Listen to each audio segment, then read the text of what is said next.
Well, breaking news this afternoon, the South Australian Premier, Peter Malinauskas, killed off moves to hold the first ever parliamentary inquiry into the treatment of gender dysphoria. Federal Liberal Senator Alex Antic joins me now.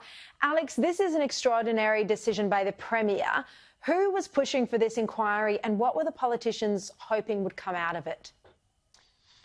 Yeah, well, Shari, this is an inquiry being pushed by an independent member of the Legislative Council, Frank Pangello, in South Australia. Deserves a lot of credit for doing it. We've seen similar inquiries pushed here in Canberra with Pauline Hanson, even myself through my own gender transition prohibition bill for minors. But in South Australia, this was hoped to be a nation-leading inquiry. There was a lot of hope that it would receive enough support. It certainly had support of many members of the Liberal opposition, Ben Hood, Nicholas Sidafati, Laura Curran, Heidi Drolmo, lots of really good people who were going to back it in.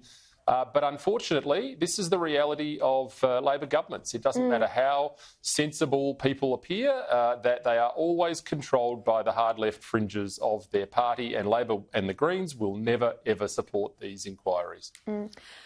Let's look at this other scandal. It's in the US, but it affects everyone around the world. There's reports that internal company emails have been released from Amazon, and it seems the Biden administration may have pressured Amazon to censor books related to COVID vaccines. This is in early 2021. They cited concerns that the material in the books contained propaganda and that old chestnut misinformation. Look, this is extraordinary. We knew the tech companies were censoring information, but we're meant to have freedom of speech in the West. And it makes you wonder, what else has Amazon censored? Yeah, and others, Shari. I mean, this should be more shocking than it is to people.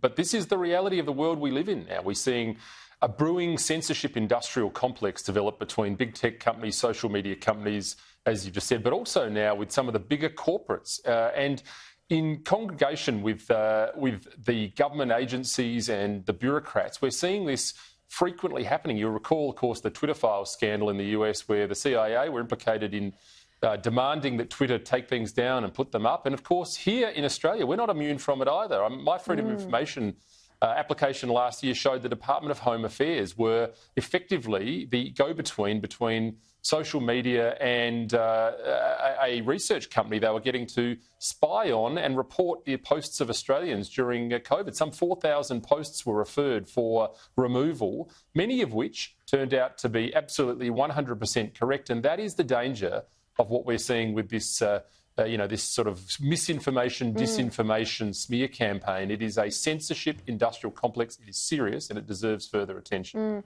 One of those posts that was censored was just criticising Dan Andrews and criticising masks. The censorship has been extreme. Alex Antic, thank you so much